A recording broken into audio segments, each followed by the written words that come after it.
नमस्कार मित्रों, आज के इस वीडियो में हम जानेंगे कि महाभारत के महान योद्धा महारथी कर्ण के एक ही शरीर में दो आत्माएं कैसे थी। यह सब जानने के लिए आप हमारे इस वीडियो के साथ में बने रहे अंत तक। और उससे पहले अगर आपने हमारे कर्मयोगी चैनल को सब्सक्राइब नहीं किया तो कृपया हमारे इस कर्मयोगी चैनल को सब्सक्राइब जरूर कर दें। तो चलिए मित्रों, बिना टाइम वेस्ट किए करते हैं अब वीडियो को स्टार्ट। तो दरअसल मित्रों, महारथी कर्ण के शरीर में दो आत्माओं की बात उनके पूर्व जन्म से संबंधित है। वह पूर्व जन्म में दंभोदर नाम के एक राक्षस थे और उन्होंने सूर्य देव की आराधना कर उन्हें प्रसन्न कर लिया था और उसने सूर्य देव से अमरत्व का वरदान मांगा।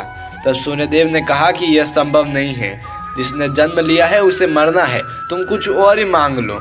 तब राक्षस दंभोदर ने मांगा कि उसे 1000 दिव्य कवचों की सुरक्षा मिले।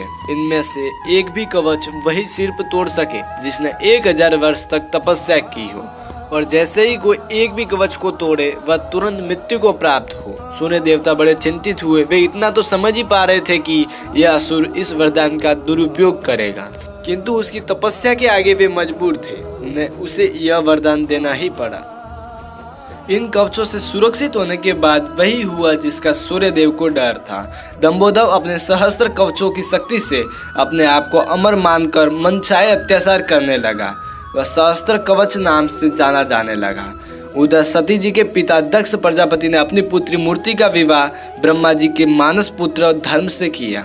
मूर्ति ने सहस्त्र कवच के बारे में सुना हुआ था और उन्होंने श्री विष्णु से प्रार्थना की कि इसे खत्म करने के लिए वे आए। विष्णु जी ने उसे आश्वासन दिया कि वे ऐसा करेंगे। समय क्रम में मूर्ति ने 2 जुड़वा पुत्रों को जन्म दिया, जिनके नाम हुए नर और नारायण।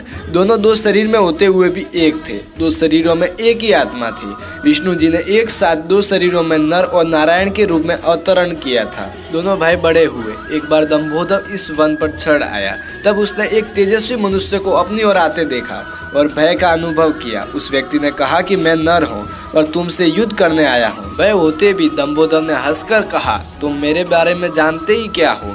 मेरा कवच सिर्फ वही तोड़ सकता है जिसने 1000 वर्षों तक तप किया हो। नर ने हंसकर कहा कि मैं और मेरा भाई नारायण एक ही है। वह मेरे बदले में तप कर रहे हैं और मैं उनके बदले में युद्ध कर रहा हूँ। युद्ध शुरू हुआ। वह सहस्त्र कवच को आश्चर्य होता रहा कि सच में नारायण के तप से नर की शक्ति बढ़ती जा रही थी। जैसे ही 1000 वर्ष पूर्ण हुआ, नर ने सहस्त्र कवच का एक कवच तोड़ दिया, लेकिन सूर्य के वरदान के अनुसार जैसे ही कवच टूटा, नर मृत होकर गिर पड़े। सहस्त्र कवच ने सोचा कि चलो एक कवच गया ही सही, किंतु यह तो मरा। तभी दंभोदर ने देखा कि हूबहू नर के जैसे दिखने वाले उनके भाई नारायण उसकी तरफ दौड़े आए और नर के पास में आए। तब दंभोदर ने नारायण से कहा कि तुम्हें अपने भाई को समझाना चाहिए था, इसने अपने प्राण व्यर्थ में ही गंवा दिए। नारायण शांतिपूर्वक मुस्कुराए और उन्होंने नर के पास बैठकर कोई मंत्र पढ़ा और चमत्कारिक रूप से नर उठ बैठे।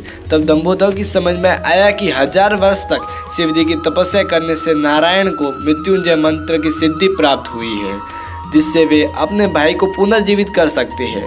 अब इस बार नारायण ने दंभोदर को ललकारा और नर तपस्या में बैठे। 1000 साल के युद्ध और तपस्या के बाद फिर एक कवच टूटा और नारायण की मृत्यु हो गई।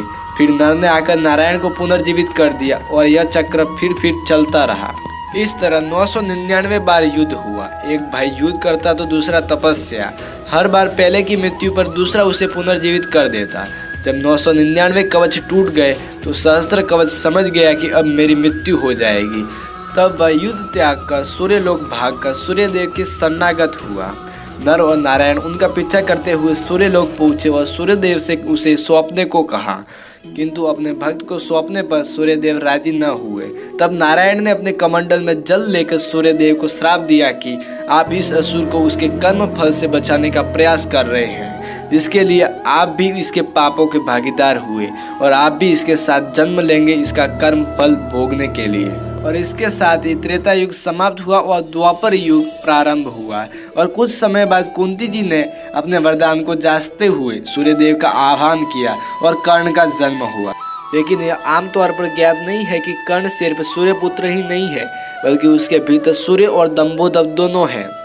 जैसे नर और नारायण में 2 शरीर में एक आत्मा थी, उसी तरह कर्ण के एक शरीर में 2 आत्माओं का निवास है।